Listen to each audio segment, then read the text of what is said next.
and then they're going to eat me. Oh my God! That clip has lived rent-free in my head for over a decade. It's from Troll 2, widely considered one of the greatest bad movies ever made. And someone... Eat before we eat you. Eat before we eat you. There's nothing else that you can do. Your touch will make a tasty stew. Just turned it into a musical.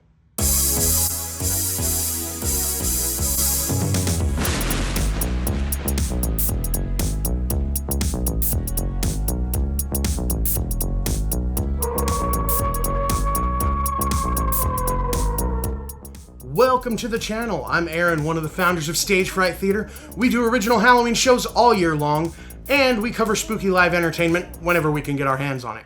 Today, that search brings us to the legendary Hollywood Fringe Festival.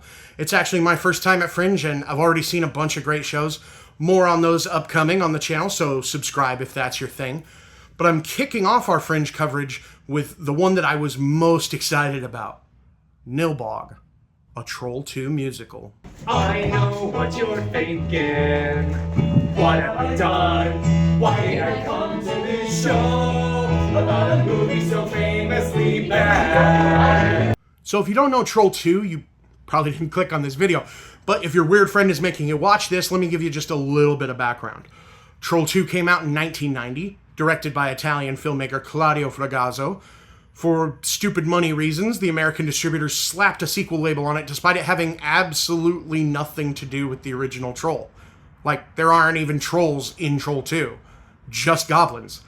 Hence the town being named NILBOG because... That's goblins spelled backwards! The film was shot in Utah with local non-actors who responded to a casting call. So the performances are, well, exactly what you'd expect from that. But the writing isn't just generic B-movie bad. It has a very specific petty origin story, which, you know, is always a solid bedrock to build a story on. Fragasso's wife was annoyed that their friends were becoming vegetarians, so she and her husband built an entire horror film around goblins who force people to eat vegetables, which then turns people into plants, which the goblins then eat. The entire thread of this movie hinges on an unnecessary third step that makes the villains, you know, more evil than if they just ate people directly, I guess? Unsurprisingly, the film flopped and was largely forgotten. Then in the late 2000s, early 2010s, it kind of got rediscovered. A documentary came out about the troubled production. The internet found it and, well, you know, did what the internet does. Oh my God! That clip became a viral sensation, and I was right there with everyone else, you know, one of those snarky millennials who watched it and then immediately needed to know everything about how this movie ever got made. In 2016, Kristen Boule, the director, Juan Lozano, the composer, and Tiffany Asta, who plays the lead character of Joshua, created NILBOG, a Troll 2 musical. And now for its 10-year anniversary, they're bringing it back to Hollywood Fringe. Kristen was kind enough to let me crash their dress rehearsal, and what I saw was a show with a massive cast and a lot of moving parts coming together seamlessly on what I'm sure was a Fringe-level budget. Now that's genuinely impressive. Yes. Hepatitis A, B, and C. Vicious, stinking excrement. Vicious, stinking!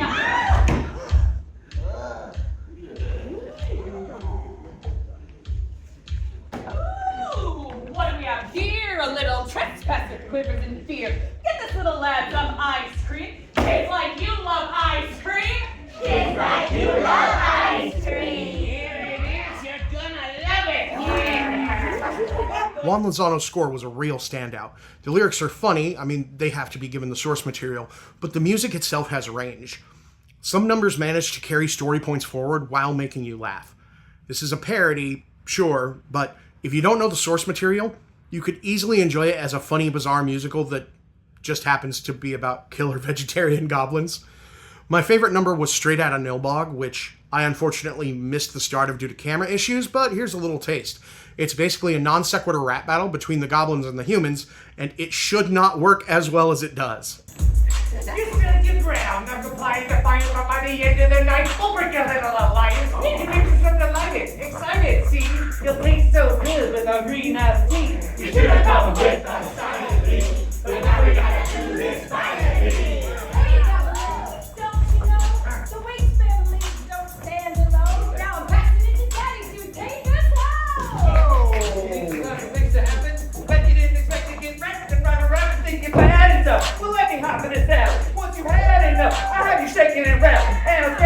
headed all the way to Seattle because I dabble in addiction, so you better skedaddle. Surrender the battle because we're coming at your throat. Even the food ain't as bad as those words you wrote. You think it's Tiffany Asta as Joshua is note perfect. She captures the mannerisms, voice, and body language of the young boy protagonist in a way that walks the line between genuine character work and knowing parody, which is exactly what this show needs. Honestly, the whole cast was on point. Fringe productions have a tight window to put a show together, and this one mostly ran like a well-oiled machine at rehearsal.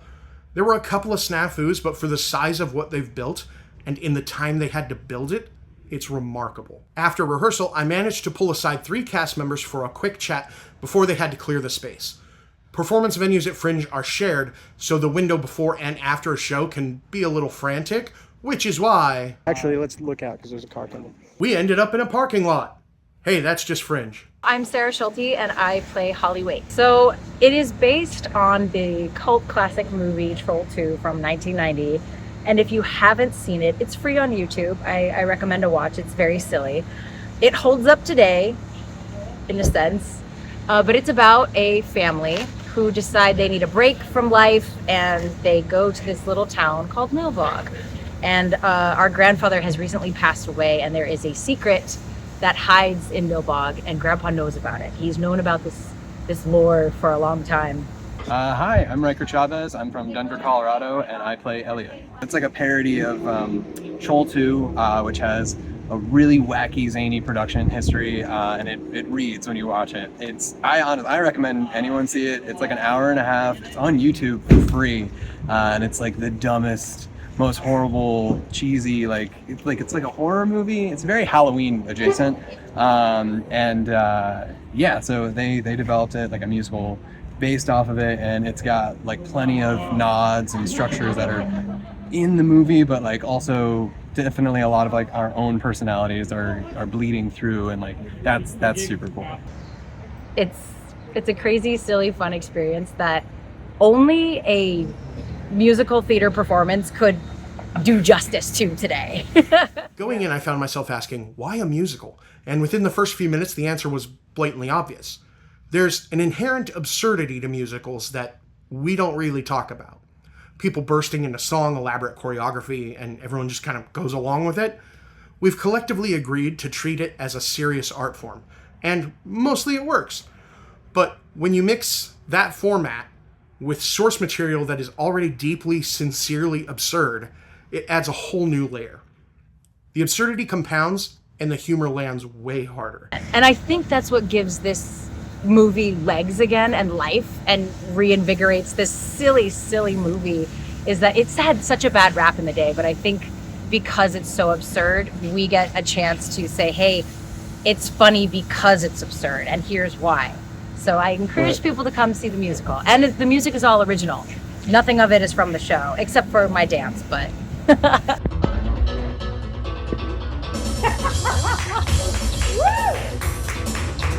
So Elliot, and this is the 10-year anniversary, I believe we're doing this again. The original Elliot did some things differently that in this one we're adding like his song "Tearing Me Apart." That wasn't in the first one at all. So it's been really cool having a song presented to me and like kind of being able to play with it and modulate it, kind of not like it was like written for me, but like I have some wiggle room. I can kind of play with it. Yeah, that's kind of nice. Really, you get to develop it as you go. Yeah, all of us as a team, Kristen and Juan, it's super cool. Tearing me apart, my fear outweighs my heart. I cannot ditch my guys, and then I look at Holly's eyes. Adapting a film into a musical is its own challenge. Musicals tend to run longer than movies, so you have to decide what to expand, what to preserve, and what new material earns its place. The writers of NILBOG absolutely nailed it. The moments fans know and love are all there, but the new material digs into self-aware meta-comedy in a way that actually works. They managed to build a show that tells the original story while simultaneously capturing that feeling of sitting on a couch and making fun of it with your friends. Hi, I'm Joe Hernandez-Kolsky. I play Michael. I play the father. I am trying to take very great care with Michael and his lines and his delivery, and trying to, and also we're also taking what was boring in the movie and making it fun. So it is a balance of honoring the source material and also building upon it where we can. Yeah, I get to play with it a lot, which is really cool, but also like the kind of main objective is like, how am I embodying Elliot and his performances from the movie, like that actor and like what he was doing, you know? So for me, like one thing that really stuck out is like specifically there's a like during the NILBOG like hoedown like situation, he's sitting there and for some reason he's like the only one that's like aware that this is not normal, it feels like, because like everybody, especially the mom, is just like in her own like world, and Elliot, like there's like a shot of him where he's not even like scared, he's just like kind of disgusted, he's just kind of like, what is this? And so that I've kind of really tried to chase that feeling and that emotion throughout the show of like just being like, what, is everybody crazy, or is it like, am I crazy, you know? So for those who have watched other videos on this channel, you've heard me talk about how a theater company's culture kind of shows up on stage. The collective personality of a group makes its way into the work in ways that can be hard to quantify, but are very easy to feel. 2 Cents Theater has clearly built something special here. I'm a big fan of 2 Cents Theater. I think this is my 4th, maybe my 5th show with them. Kristen and Tiffany are fantastic writer directors. I really their shows are always so much fun, and they take very great care with every detail. So, fun story, Kristen and I have actually worked together for over a decade. She was my first professional show when I came to LA as a wee baby 17-year-old. I've come from Orange County, so I'm not coming far, but when I started my dream, she was the first one to give me an opportunity. And she has these larger than life ideas that normal people would look at her and be like, there's no way you're pulling that off. With how large of a cast do you want? You want singing, acting, and dancing, and immersion, and silly string?